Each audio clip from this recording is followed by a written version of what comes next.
What's up, everyone? Tara Roberts here with Fantasy Pros, bringing you my top 10 waiver wire ads for week 9. But before we get started, I have an announcement to make. And the winner of the autographed CeeDee Lamb jersey, courtesy of pristineauction.com, is Andrew Whetstone. Please get in touch with our customer support agents at mailbag@fantasypros.com with your mailing address and proof of your subscription to the Fantasy Pros channel, and we will get that jersey shipped out to you. Again, the winner is Andrew Whetstone. Congratulations. Now that we have given that one away, let's go ahead and do it again. If you want a chance to win a signed DK Metcalf Seattle Seahawks jersey courtesy of our friends at Pristine Auction, you need to subscribe to the Fantasy Pros YouTube channel right now. Comment below on this video and that's it. We'll be announcing the winner right here on the channel, so make sure you turn on those notifications so you can be alerted when new episodes are up and to claim your prize. Now let's go ahead and dive right in. Number 10, Ronnie Rivers.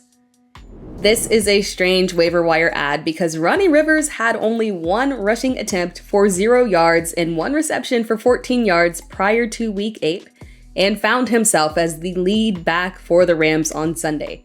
Rivers had 8 carries for 21 yards and 4 receptions for 15 yards. Not impressive, but it was a blowout, so the running game did suffer. Darrell Henderson had 4 carries for 16 yards and 2 receptions for 14 yards. There are a couple of things that could have led to this.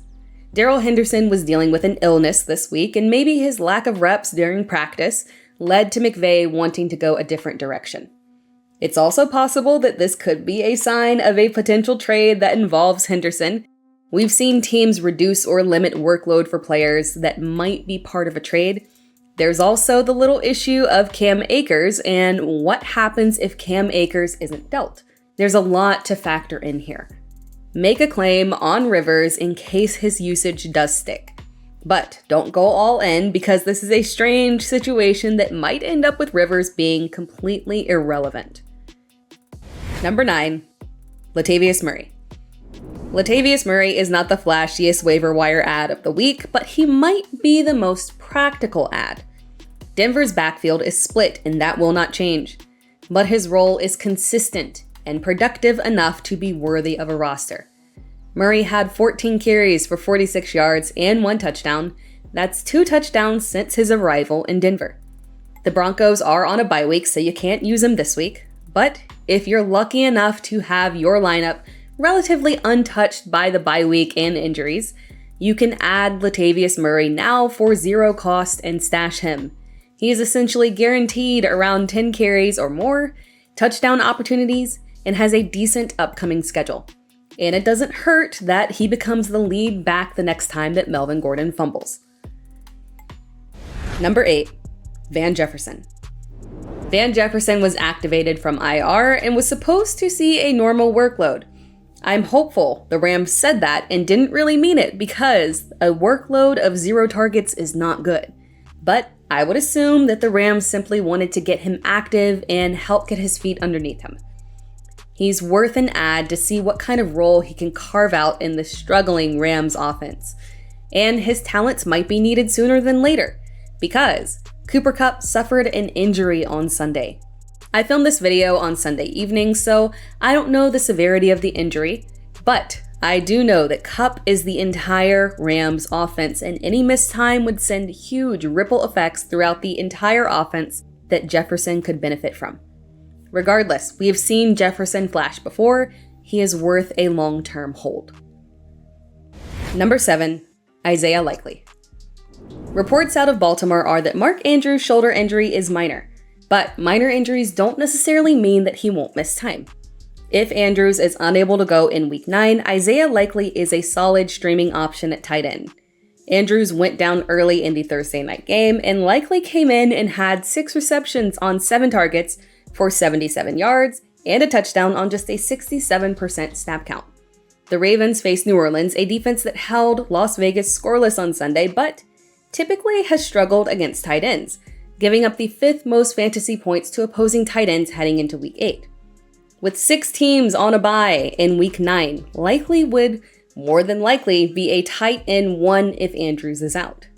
I also like Greg Dulcich as an alternative at tight end if you don't need him during the bye week.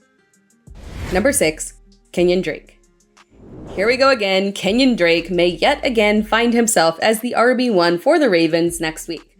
Gus Edwards suffered a hamstring injury in the Thursday night game, and it's reportedly nothing very serious, but it's possible that Edwards still misses some time. The Ravens face New Orleans next week, a team that has been a mixed bag, giving up big games to Eno Benjamin and Kenneth Walker recently, but holding Joe Mixon and Josh Jacobs to under 50 yards. But the Ravens are dealing with injuries across the board to Edwards, Mark Andrews, and Rashad Bateman. Drake is worth an add and a solid streaming option if Edwards is out in Week 9. Number 5, Evan Ingram. This game was very ugly offensively for the Jags, outside of Travis Etienne, who had a career day. But lost in Etienne's fantastic game is Evan Ingram's 4 receptions on 6 targets for 55 yards and a touchdown. It wasn't a huge day for Ingram, but we have seen 4 straight weeks of solid consistency from him. So consistent that in 12-team leagues, you could feel comfortable with Ingram as your tight end 1 and rostering no other tight ends. Ingram has an upcoming schedule of Las Vegas and Kansas City before a bye week. Ingram should be a top 12 tight end for the next 2 weeks. Number 4, Rondell Moore. Fantasy managers bailed out 1 week too early on Rondell Moore. After an incredibly disappointing Week 7 performance of 1 reception for 31 yards, Moore had a fantastic bounce-back game of 7 receptions on 8 targets for 92 yards and a touchdown, plus 2 carries for 12 yards. Moore's poor Week 7 performance seemed more usage-related. When Moore is given the opportunity and correctly utilized, he's been very successful. The downside to Moore is that his floor is very low with 2 games of less than 5 fantasy points. But he's had 3 games with a minimum of 8 targets and double-digit fantasy points in PPR. Moore is worthy of a roster and a fine flex option in Week 9. Number 3, Joshua Palmer. The ideal situation would have been to add Josh Palmer and stash him last week if you had the roster space, because Palmer is going to be a weekly flex option for the next several weeks with Mike Williams out with a high ankle sprain. At first glance, Palmer's performances might seem inconsistent, but you have to put some context around it to understand why Palmer is a must-add. In Week 2, the first week without Keenan Allen, Palmer caught 4 of his 8 targets and had a touchdown. In Week 3, he caught 6 of 9 targets for 99 yards. In Week 4, he had a major disappointment with an injury that likely carried over to a disappointing Week 5. In Week 6, a healthy Palmer caught 9 of 12 targets for 57 yards, and then in Week 7, he suffered a concussion.